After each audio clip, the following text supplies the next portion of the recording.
In perfect competition, we talked about firms freely entering and exiting the market.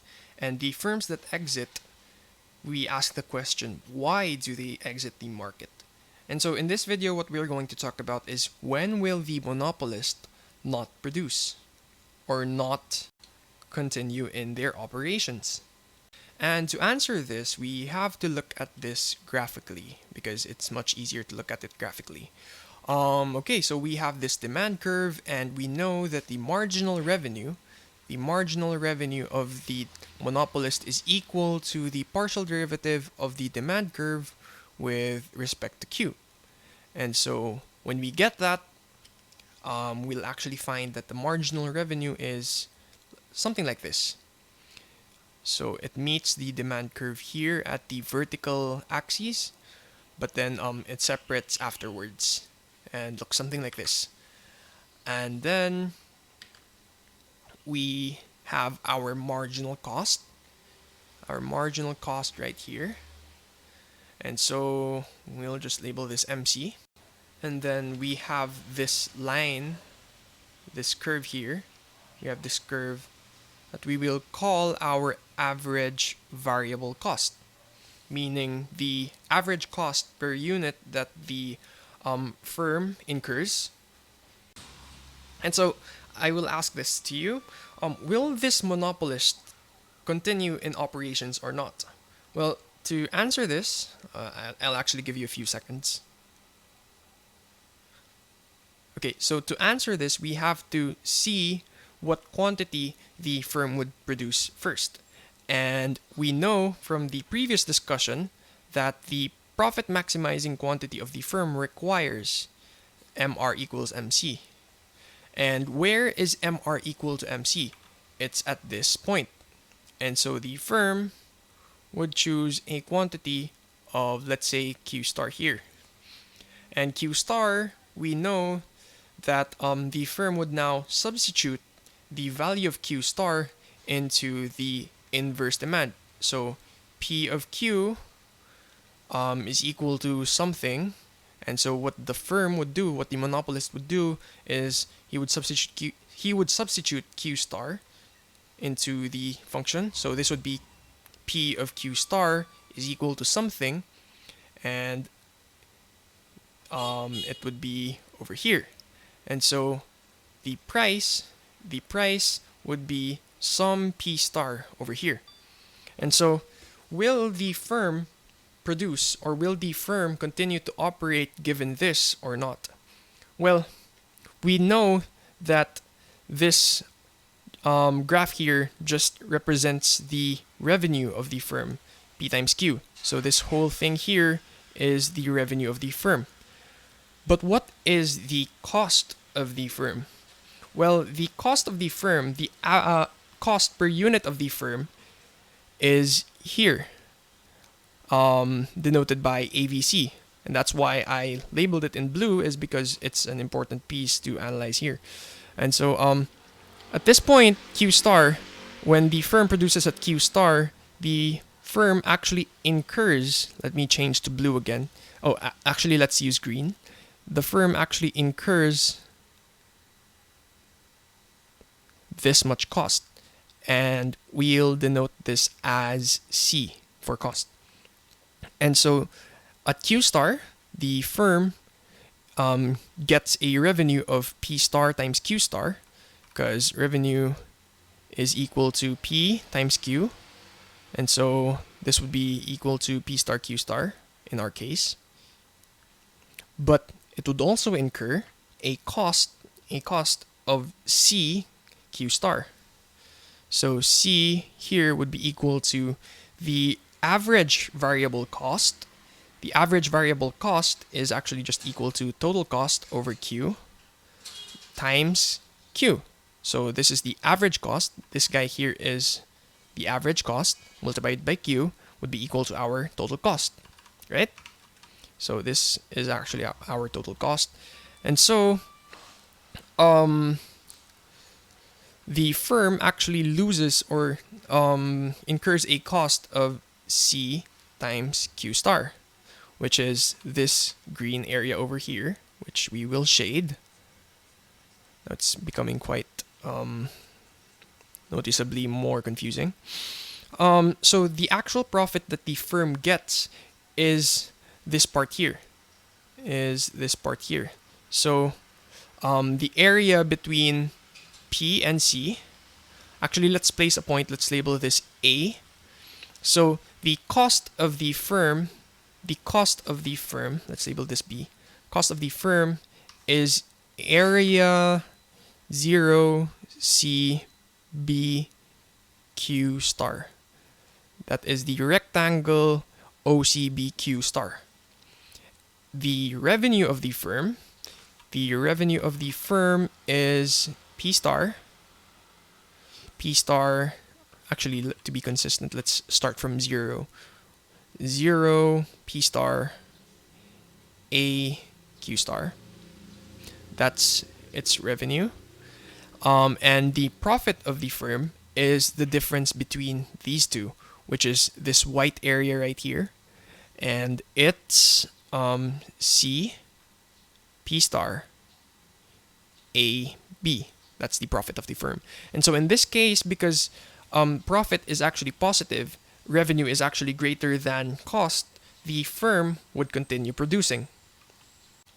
Now, let's set another graph here. Let's say this is, again, P and Q. So Q here and P here. Again, we have our demand curve that looks like this. Our marginal revenue that looks like this. So this is MR, this is our demand curve. And let's say that we have this marginal cost here, MC here, and an average total cost, an average variable cost, right here. So an average variable cost here. This would be our average variable cost. So let's analyze this again. The firm would choose a quantity where MR is equal to MC. Again, MR equal to MC. This would be here. And so Q would be equal to Q naught. And the price that the firm would choose to set, would be somewhere here, where the demand curve is. And so when we trace that back to the vertical axes, we find P naught.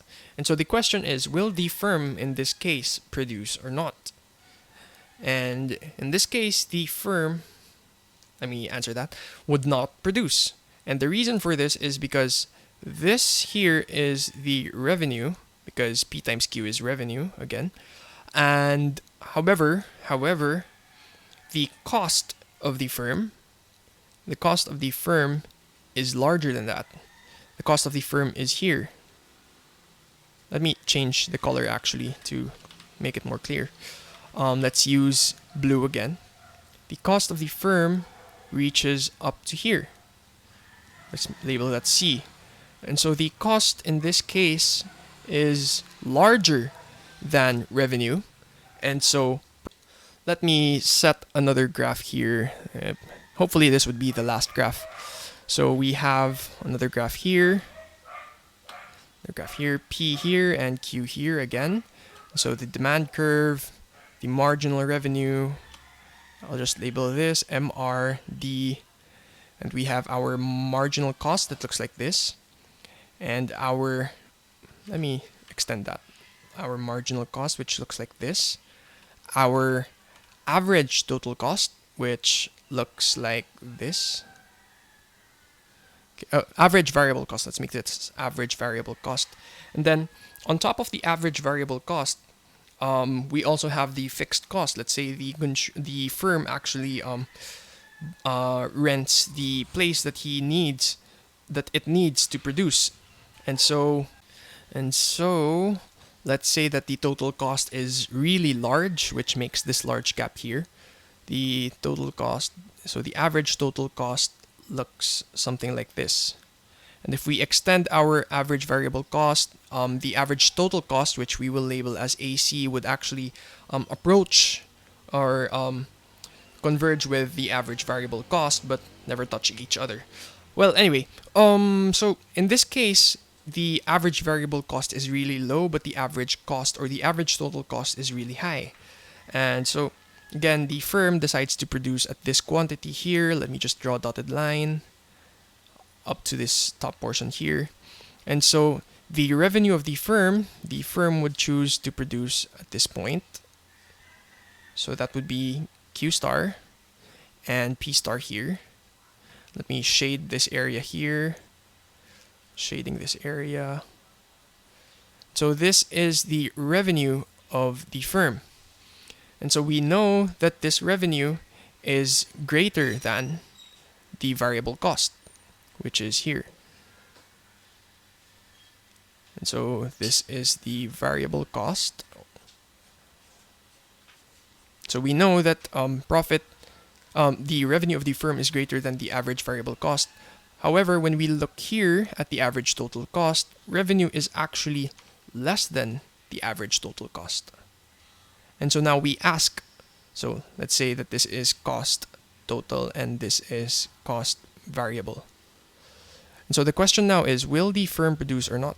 The firm in this case, despite the negative profits because of the larger cost compared to revenue, the firm in this case would actually continue producing because the price per unit is greater than, so the price per unit, so P star is actually greater than CV, or the average variable cost. And so the firm would produce. But then the firm actually incurs negative profit, so why would it produce? Well, if it didn't produce, the profit of the firm would actually be even more negative, or the firm would actually lose even greater amounts of money. And so the optimal decision for this firm is to produce to minimize its losses.